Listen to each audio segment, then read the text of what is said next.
부모가 스스로의 노후 준비는 뒷전으로 하고 자식에게 모든 걸 올인했다면 그 결과도 담담히 받아들여야 합니다. 자식 탓도 남 탓도 할 필요 없습니다. 결국은 부모 자신이 그렇게 선택한 책임이니까요. 62세 박 선생님 얘기부터 해볼까요? 그는 정년퇴직을 하고 처음에는 정말 설렜다고 해요. 아내랑 평일 낮에 카페도 다니고 늘 가보고 싶었던 제주 여행도 2번이나 다녀왔대요. 그동안 못 산다고 생각했던 건 다 한꺼번에 해보고 싶었답니다. 통장에 2억 가까이 있던 퇴직금이 든든해 보여서였죠. 이 나이에 돈 쓰다 죽어야 지라는 말이 농담처럼 나왔대요. 그런데 1년 만에 카드값과 여행 경비, 자녀 결혼 자금 보태준 것까지 다 합치니 남은 돈이 바닥을 드러냈습니다. 그때부터 부부싸움이 잦아졌고 아내는 불안하다며 계속 한숨을 쉬었답니다. 그는 결국 새벽 첫 차를 타고 다시 경비 일자리를 구해 나갔어요. 62세가 돼서 다시 출근길 지하철에 몸을 실으니 눈물이 나더랍니다. 이 나이에 이렇게 될 줄 알았나 싶어서요. 이 이야기가 너무 남 얘기 같나요? 사실 우리 주변에도 이런 경우가 많습니다. 이제 좀 편하게 살자며 쓰는 돈이 생각보다 빠르게 사라지고 자녀에게 준 돈은 돌아오지 않으며 물가가 올라서 예상보다 생활비가 훨씬 더 드는 겁니다. 두 번째 사례를 들어볼게요. 60대 초반에 이모 씨는 퇴직 후 귀촌을 계획했어요. 서울 아파트를 처분하고 시골에 단독주택을 지었죠. 집이 멋있고 공기도 좋았습니다. 문제는 현금이 거의 안 남았다는 거예요. 시골 생활이 싸다고만 생각했는데 난방비, 차량 유지비, 왕복 병원비가 상상 이상이었대요. 결국 부인이 건강 문제로 서울 병원 치료가 필요해지자 이 씨는 어쩔 수 없이 다시 서울로 월세방을 구해 이사 왔어요. 남은 돈이 없어 200만 원이 조금 넘는 국민연금이 유일한 소득이 됐죠. 귀촌이 꿈이었는데 현실은 재앙이었다고 털어놨습니다. 세 번째는 64세 김 여사님 이야기입니다. 남편과 함께 평생 모은 퇴직금 1억 5천을 자녀 둘의 결혼 비용과 전세 자금으로 거의 다 썼어요. 자식이 잘 살면 되지라며 대출 대신 부모가 책임진 거죠. 문제는 본인들 월세가 문제였습니다. 남편의 국민연금이 80만 원, 본인의 연금이 40만 원 정도였는데 월세와 생활비를 내고 나면 병원비나 비상금이 없어요. 두 분 다 지병이 있어 병원 갈 일도 잦아졌는데 자녀가 도와줄 형편이 못 돼서 결국 기초생활보장 상담까지 알아보러 다니셨습니다. 그때 조금만 냉정했으면 하고 후회하시더군요. 이런 이야기들을 들을 때마다 마음이 먹먹해집니다. 부모가 자식에게 너무 많이 베풀고 자신들의 노후를 준비하지 못한 걸 탓하기가 쉽지 않아요. 우리 문화가 그렇잖아요. 자식 위해 희생하는 게 미덕처럼 여겨지고 실제로 자식이 어려우면 못 본 척하기가 너무 힘듭니다. 하지만 전문가들은 분명히 경고합니다. 자식 사랑과 노후 준비는 별개라고요. 은퇴 후에는 당신의 생활비가 우선입니다. 자식이 아무리 사랑스러워도 부모가 쓰러지면 자식도 힘듭니다. 부모가 최소한 스스로를 책임질 수 있어야 자식도 덜 부담스럽습니다. 그래서 은퇴 설계할 때 첫 번째 원칙이 있어요. 내 생활비를 확보하라. 국민연금, 개인연금, 소득활동 등 어떤 형태로든 매달 들어올 돈이 필요합니다.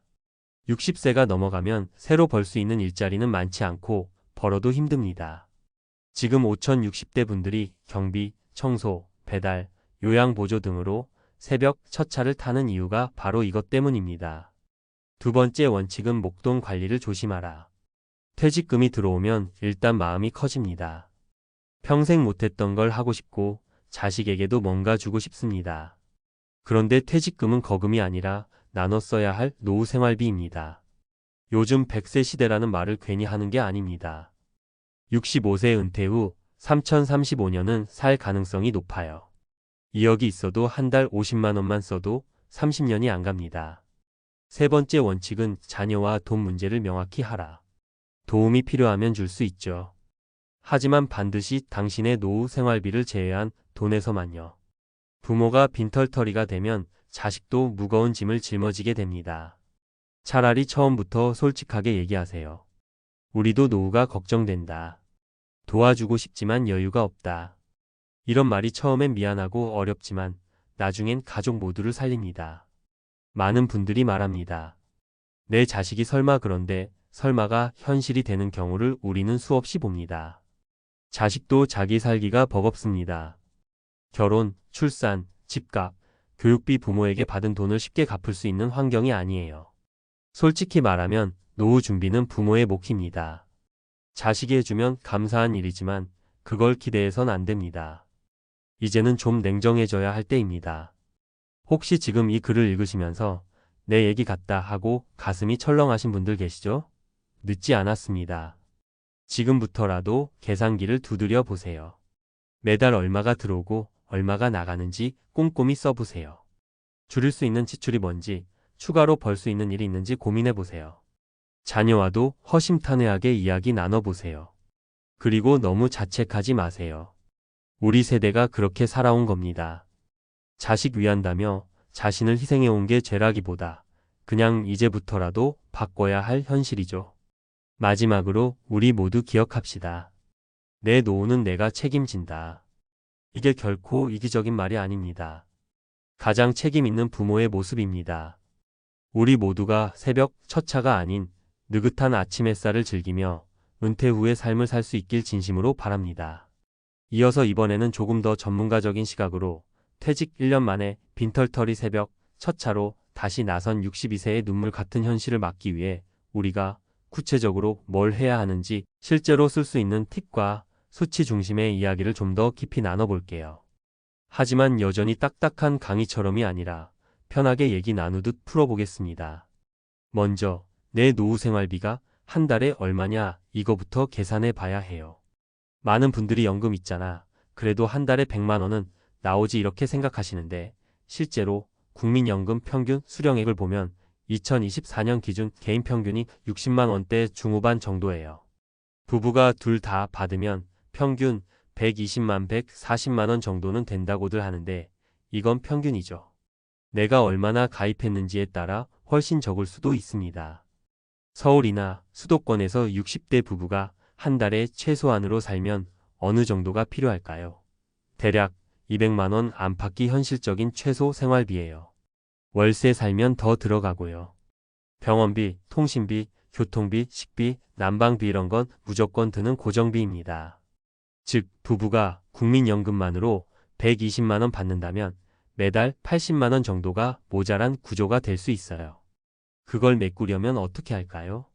매달 나올 다른 연금, 개인연금 등 금융자산에서 이자나 인출, 소득활동 이 세 가지 외에는 사실상 방법이 없어요. 실제 팁 하나 드릴게요. 퇴직금이 2억 정도 들어왔다고 가정합시다. 많은 분들이 이 돈을 목돈처럼 한 번에 쓸 계획만 세우시는데 전문가들은 평생 월급처럼 나눠서 쓰라고 조언합니다. 2억 원을 20년간 매달 일정액으로 꺼내 쓴다고 하면 대략 한 달 8,090만 원 정도가 됩니다. 이자 감안하면 조금 더 될 수도 있어요. 이걸 미리 계획해서 설계해야 합니다. 그냥 통장에 두면 마음이 커져서 자식 주고 여행 가고 큰 가전 바꾸고 차 바꾸고 다 하고 나면 1년 만에 바닥나는 게 정말 흔한 일입니다. 또 하나 중요한 팁. 부모가 자식에게 돈을 지원할 땐 이건 줄 수 있는 돈인지 꼭 확인해야 합니다. 노후 자금에서 생활비를 빼고도 남은 돈인지, 자식이 갚을 능력이 있는지 사례를 말씀드릴게요. 제가 상담했던 58세 부부가 있었어요. 둘 다 30년 직장 생활하고 퇴직금이 3억 정도 들어왔습니다.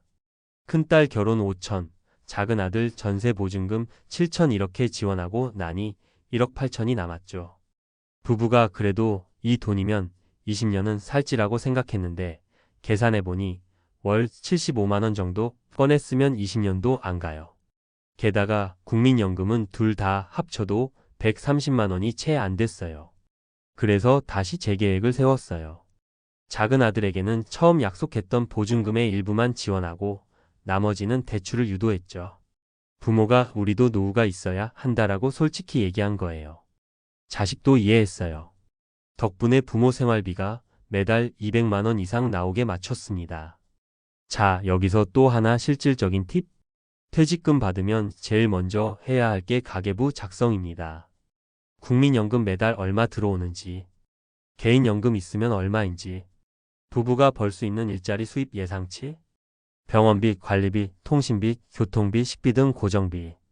이거 다 써보면 한 달에 최소 얼마가 필요하다가 나와요. 거기서 매달 적자가 나면 그만큼을 금융자산에서 보충해야 하고 가능하면 소득활동으로 메꾸면 더 좋아요. 또 한 가지 주의할 점. 퇴직금 굴리려고 위험한 투자에 손 대지 마세요. 고수익 보장한다는 말에 혹해서 사기당한 사례 정말 많습니다. 부동산 갭 투자, 상가 투자, 원금 보장 안 되는 해외 펀드 이런 건 특히 조심하세요. 투자는 꼭 필요하지만 노후 자금은 잃으면 회복이 어렵습니다. 아주 보수적으로 분산해서 운용하거나 차라리 일부를 연금화해서 매달 일정액 받는 구조를 고민하는 게 훨씬 안전합니다. 또 하나, 일자리에 대한 현실적인 조언. 60대 이후에도 할 수 있는 일자리를 생각해두는 게 정말 중요합니다.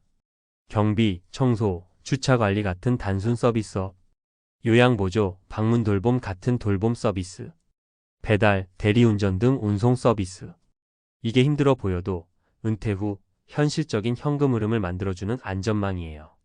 하루 4시간만 일해도 한 달 80만 원 가까이 벌 수 있는 경우가 있습니다. 다만 건강이 허락해야 해요. 결국 핵심은 이겁니다. 퇴직 전에 정말 냉정하게 계산해보고 감정 빼고 계획 세워야 합니다. 내 노후 생활비는 최소 얼마냐? 확실하게 매달 들어올 돈이 얼마냐? 모자란 건 어떻게 메울 거냐? 자식 지원은 어디까지 할 거냐? 많이 힘든 이야기죠. 부모로서 자식 도와주고 싶지 않은 사람이 어디 있겠어요. 하지만 전문가들은 말합니다. 자식에게 다 주고 빈털터리가 되는 건 자식에게도 독이다. 저는 이 얘기를 꼭 드리고 싶어요. 혹시 지금 퇴직금 설계 앞두고 있거나 은퇴 준비 중이신 분들 지금이라도 자식과 진짜로 대화해 보세요. 우리 생활비가 이렇게 필요하다. 너희 도와주고 싶지만 우리도 살아야 한다. 이런 얘기가 너무 늦기 전에요. 자식도 부모가 쓰러지면 도울 여력 없습니다. 부모가 스스로를 지키는 게 결국 자식에게 주는 가장 큰 선물이에요. 우리 모두 새벽 첫 차가 아니라 여유로운 아침 산책을 즐길 수 있는 노후를 위해서라도 지금부터 한 번이라도 더 계산해보고 계획 세워봅시다. 이게 진짜로 당신을 위한 일이고 자녀를 위한 일입니다.